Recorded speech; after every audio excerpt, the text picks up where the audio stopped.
Hello, I'm Dr. Sunanda Chava. I'm an old medicine specialist.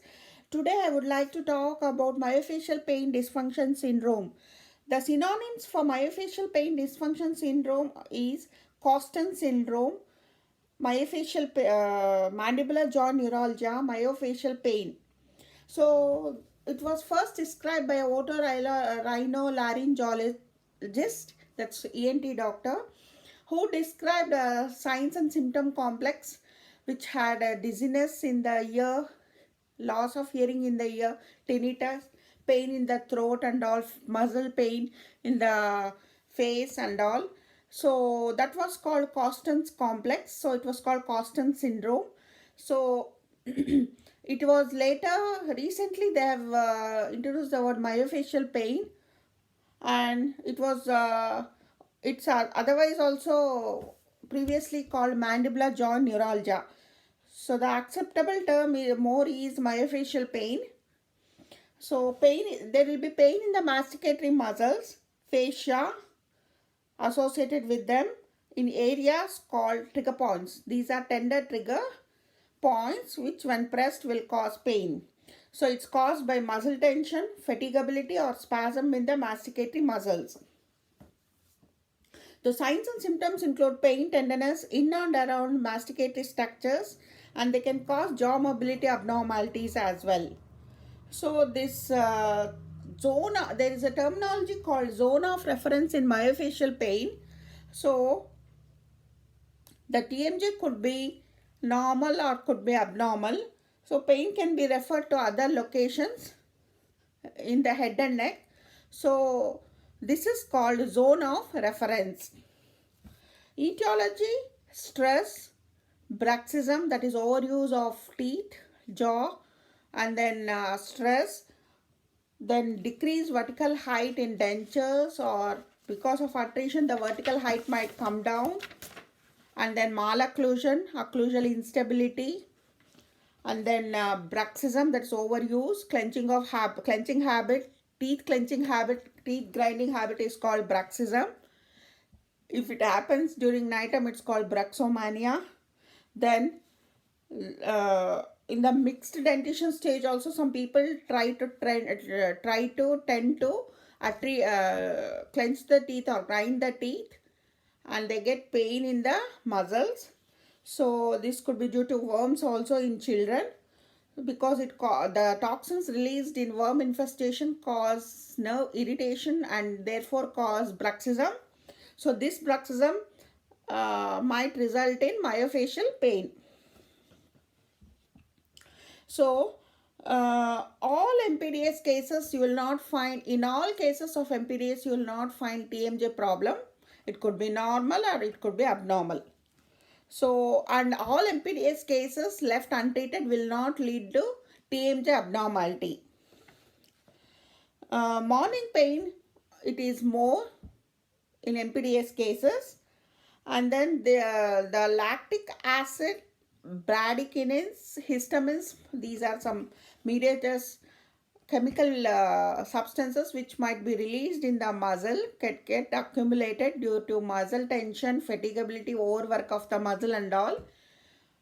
And this causes pain in the muscle and fascia.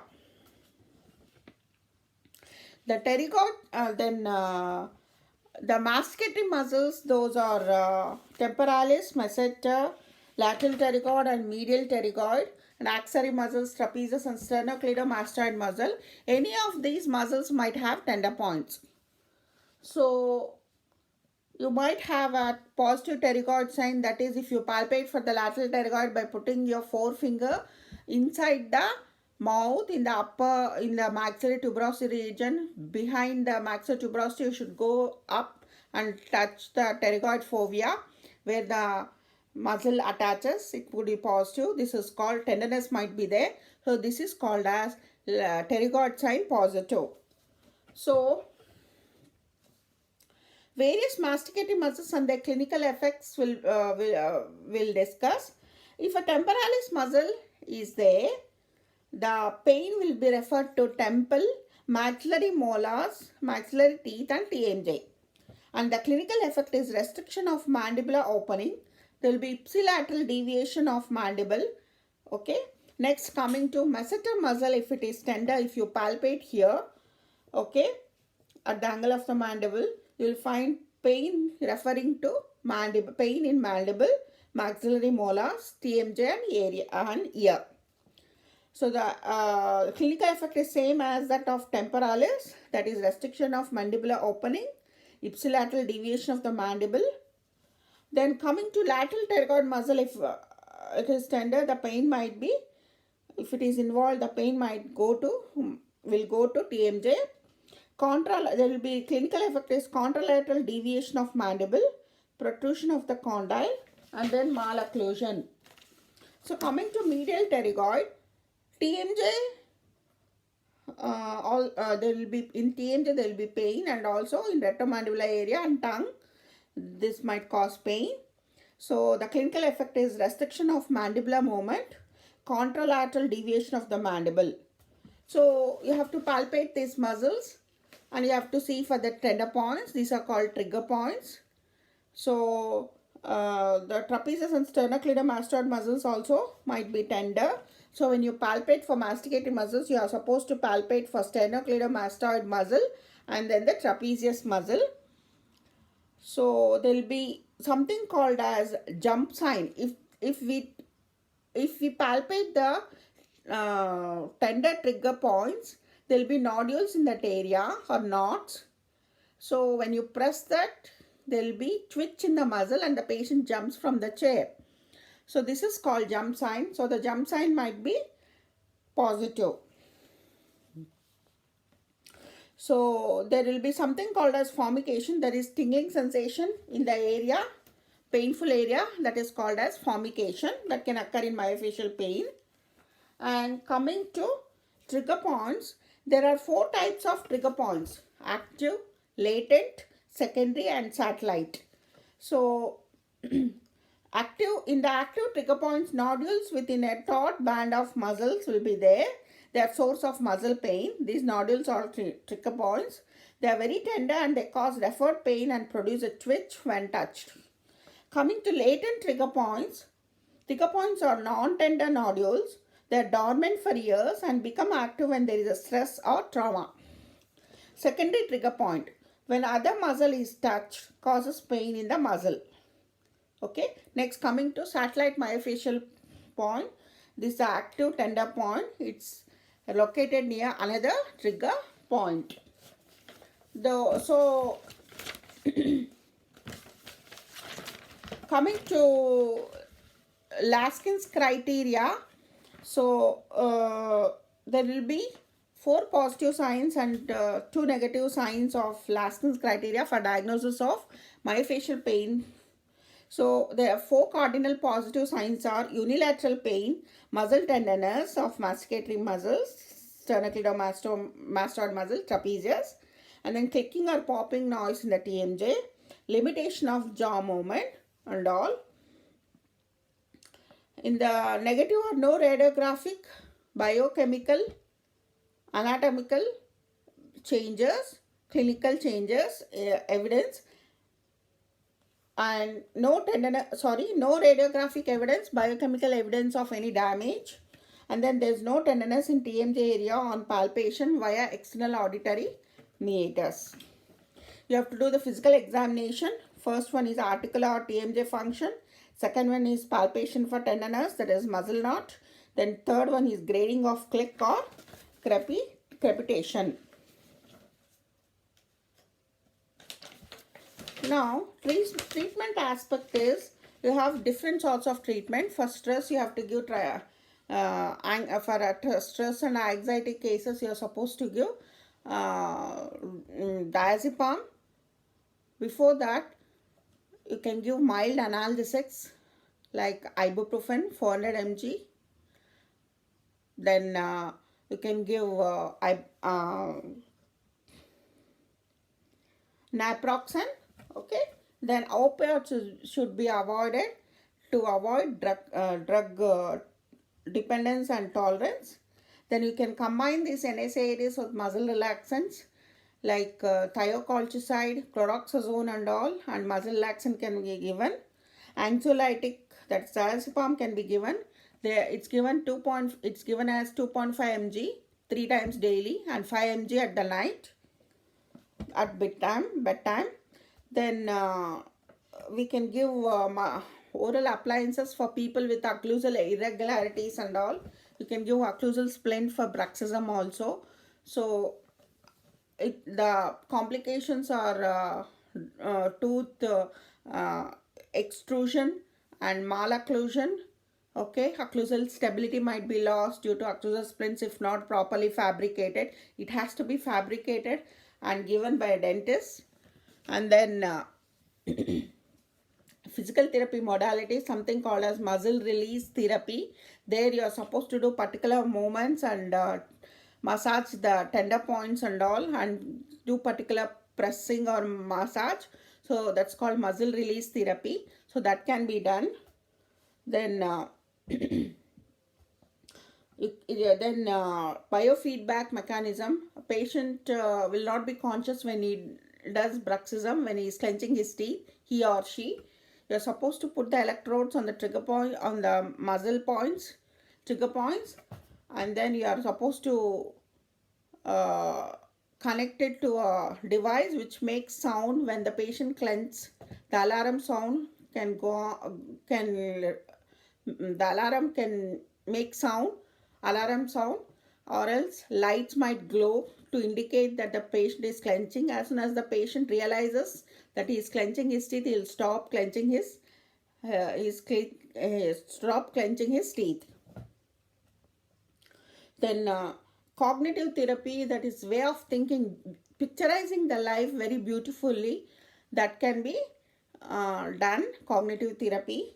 Then you can also give TENS, the ice packs, and then that causes neuropraxia and slight decrease in pain. TENS therapy can be given transcutaneous electric nerve stimulation.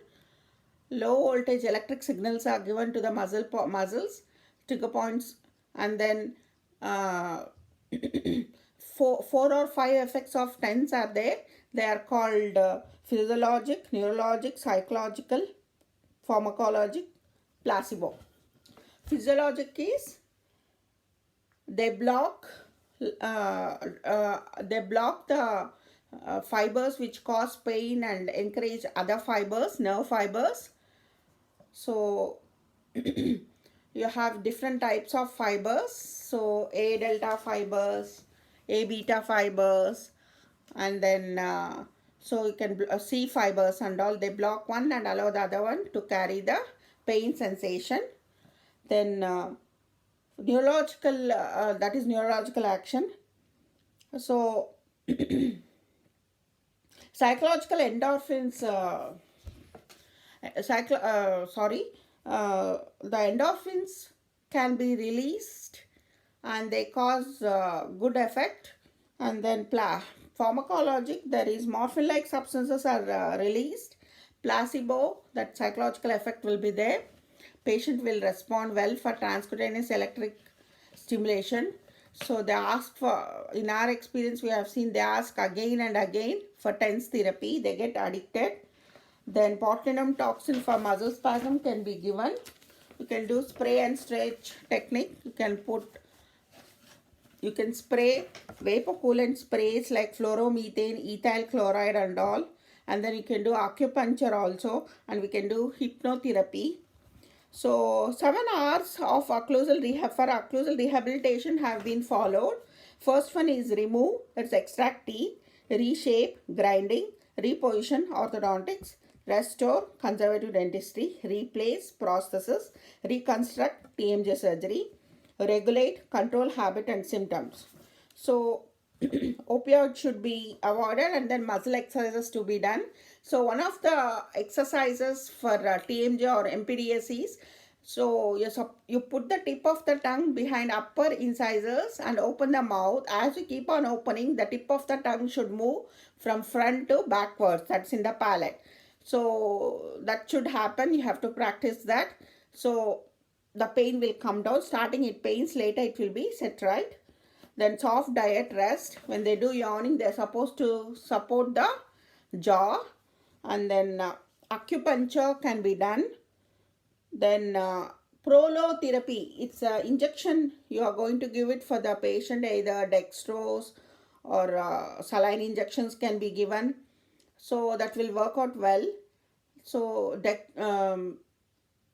dry needling you can put it in the muscle, that can cause a lot of relief in the pain. So you can do that. And then laser and ultrasound can be done. So another one is myofascial, as we said. It's a therapy claimed to be useful for treating skeletal muscle immobility and pain by relaxing contracted muscles, improving blood and lymphatic circulation, and stimulating the stretch reflex in muscles. So MPDS is the difficult term. Not all of the people, many of the people suffer from MPDS, that is final year dental students. Then along with aphthous ulcers, myofascial lichen planners, myofascial pain can occur in stress in these final year BDS students, dental students, and other people who give exams, students, and then people in stress and all.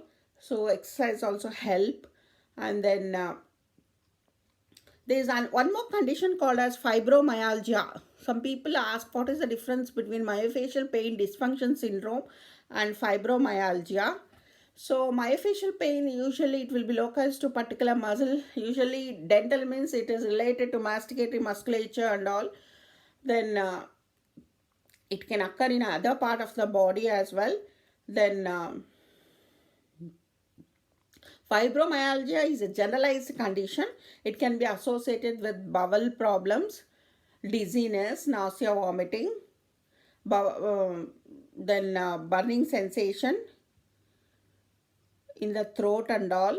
So they have generalized signs and symptoms more in fibromyalgia. It can occur due to hormonal changes, menopause, nutritional deficiencies, vitamin deficiencies, protein deficiencies, vitamin A, B, C, D, E, K, C, D, and then E, K. So calcium, zinc, iron. So these can be supplemented when you see deficiencies. So fibromyalgia is generalized condition. Myofascial pain is bit localized.